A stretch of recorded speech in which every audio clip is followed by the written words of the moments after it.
whenever it comes up, whenever the Kings come up, is man. Like that's the sound everybody makes.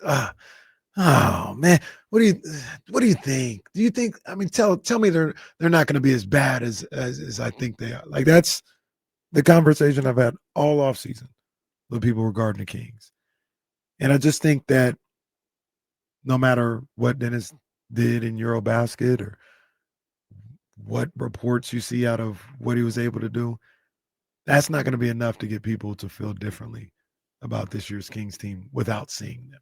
Like maybe they see them and see the vision and see them play better and obviously change how they feel about it. But right now it's bad vibes in Kingsland right now. So I guess nothing's really going to change that.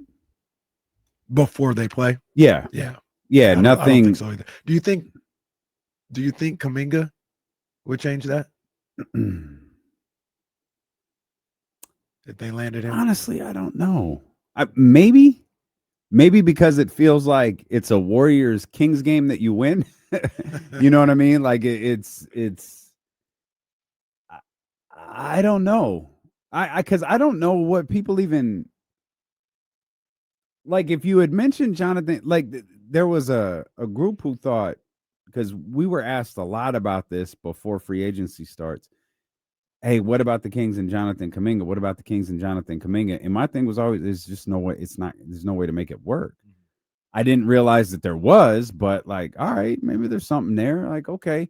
And now I can't tell if fans are excited about the idea of adding Jonathan Kaminga or they're just excited about the idea of adding somebody. And, time has come and gone. Dennis Schroeder was the free agency signing.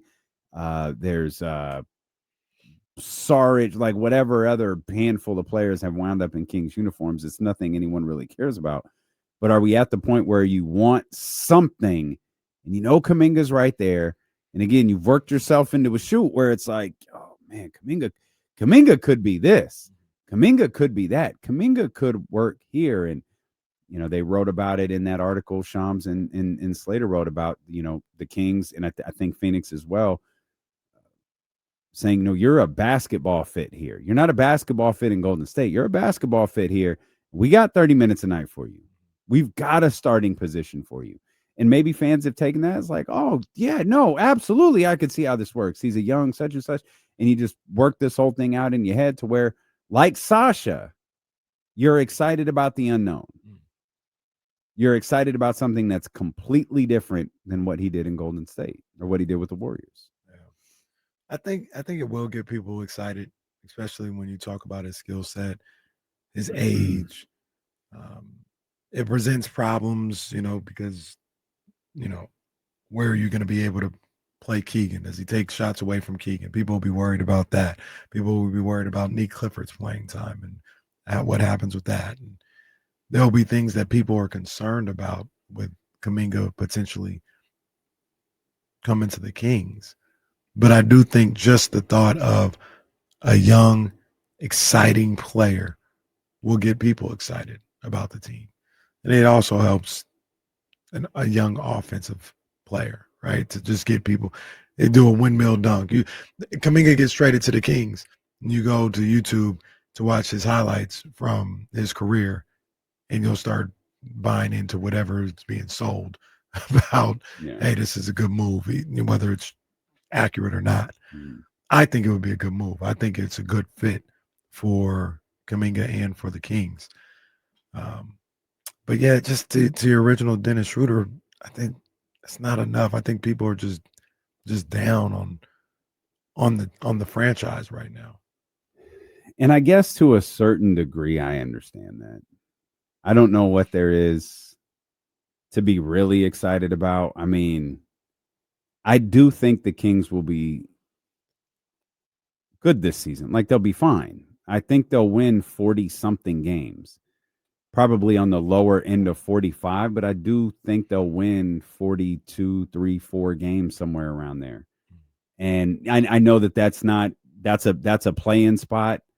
I know that's not super successful. I know it boils down. I know given to where they were 2 years ago, We thought we'd be in a different place, or 3 years ago, whenever Beam Team was. I know we thought we'd be in a different place at this point, but the fact is they're not.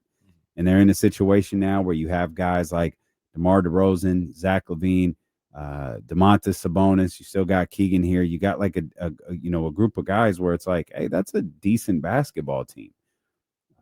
What can that group amount to? I do not see that as a 35 win team. I don't see it as a 30 anything win team. Like, that's a team that should be able to win 40 something games and compete in the play-in.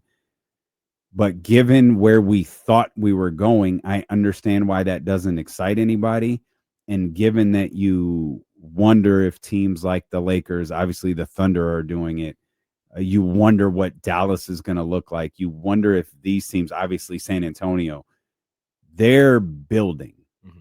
And if you're any of those teams that I just mentioned, you have something to look forward to this year, next year, the year after, and probably the year after that. Like, you have something to look forward to for the next 3 to 5 years if you're a fan of any of those teams I just mentioned. That's probably not the case for Sacramento. And I've always kind of understood that. I don't think this team, as it is currently constructed, has a future. But I think they have a present. And again, I know that's not super exciting because the present, I don't think, is a championship contender. But I don't want to sit around and be miserable until April because they only won 43 games or 44 games. I certainly don't want them to lose in the play-in. I'll take a first-round playoff loss. It's not what I'm hoping for. But, get out there and compete a little bit. Or the alternative is do some things that will turn. And maybe this is where the Jonathan Kaminga thing that you just referenced really comes into play. Because my outlook on their future will change a little bit if you add Jonathan Kaminga. Like, it'll change immediately. If a deal got done right this second and we announced it, like, all right, this changes how I feel a little bit. Mm-hmm. It could change how I feel by a lot by watching them on the floor together. Right. And knowing he's around, Keegan's around. I absolutely believe Keon Ellis is going to be around. Knowing that there are guys like, all right, and you got Domas still. There's a little something here. What could you turn this into, knowing you have your, going 2020 here, your core group? And yeah, I would take that. Yeah, I would too. I'm in the same boat. And I understand people who wouldn't. I understand people who are like, no, I don't want nothing to do with that. That's leading towards nothing. You're in purgatory and mediocrity and all this other stuff. I get it.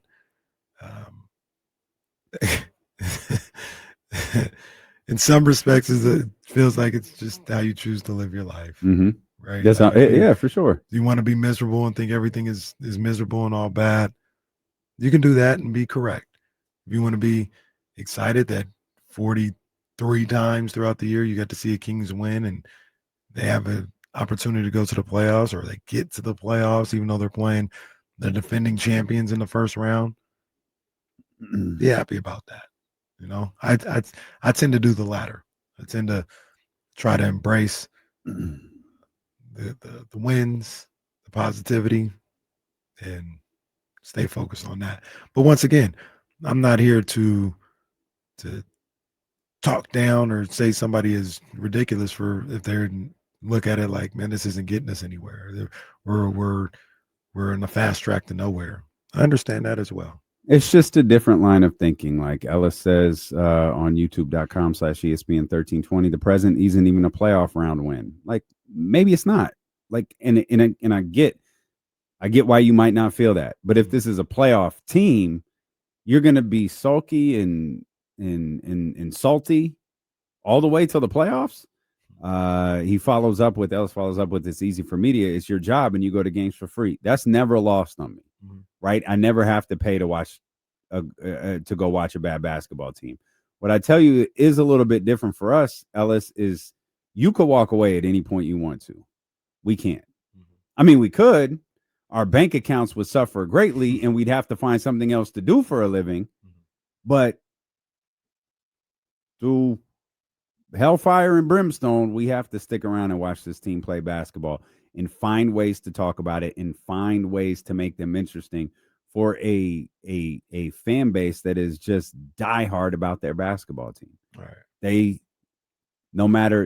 love to love their basketball team. They love to be angry with their basketball team. They love to be frustrated with their basketball team. I told you I went to a wedding on Saturday. One of the first people I met was a man named Dennis. He walked over to me, and Dennis looks at me and he goes, YouTube. I said, yep. He was like, I can't remember your name, but I know your partner's Kenny Caraway. And I said, that's right. That's right. Why do you come up with these stories? I said, you're right, sir. My name's Damien. And he goes, that's right. Don't listen to him, everybody. This did not happen. Dennis has been a Kings fan since he's been a Kings season ticket holder since 1985. And he has watched every incarnation of this basketball team. And like, he to me is the epitome of a Kings fan. Like, maybe not everybody has been season ticket holder since 1985, but you know, he hit me with the, oh man, and just shook his head. I was like, we got some great guys here. It's just, I don't know if we have a team. And he told me everything he thought about this version of the Sacramento Kings. And despite his outlook, despite his frustration, like, he was passionate about this basketball team. Right. Shout out Dennis if you're listening. And I think that's the way most Kings fans are. Yeah, man. And like I said, if Ellis feels any type of way, if Dennis feels any type of way, you're not wrong, man. You're not wrong. Like I said, I know I'm more on the fan side of things than maybe you are, even though you definitely want the Kings to win. But it doesn't feel any better for me if they're losing, because my job is to talk about them. I'm pissed off. You know what I mean? Like, we talk about the 49ers all the time. What I tell you all the time, this is my job. I get to talk about them. When they win, it's fun. When they lose, I want to talk about it. Yeah, but I can't. Right. You know what I mean? So it's just, you know, I tend to look at it with the lenses of everybody needs to do what they need to do to enjoy these things or get through these things. And it's cool if you look at this Kings team and say, man, I'm just not seeing it right now. I completely understand that. I think they're going to be a pretty solid basketball team. We talked about it a number of different times. 41 to 44 wins, something like that. Then have an opportunity to get into the playoffs, which I will say this, here in Sacramento, we should not sneeze at, because there's a generation of people who have not seen playoff basketball. So I'll take a playoff series, even if that meant playing against OKC. I'll take it.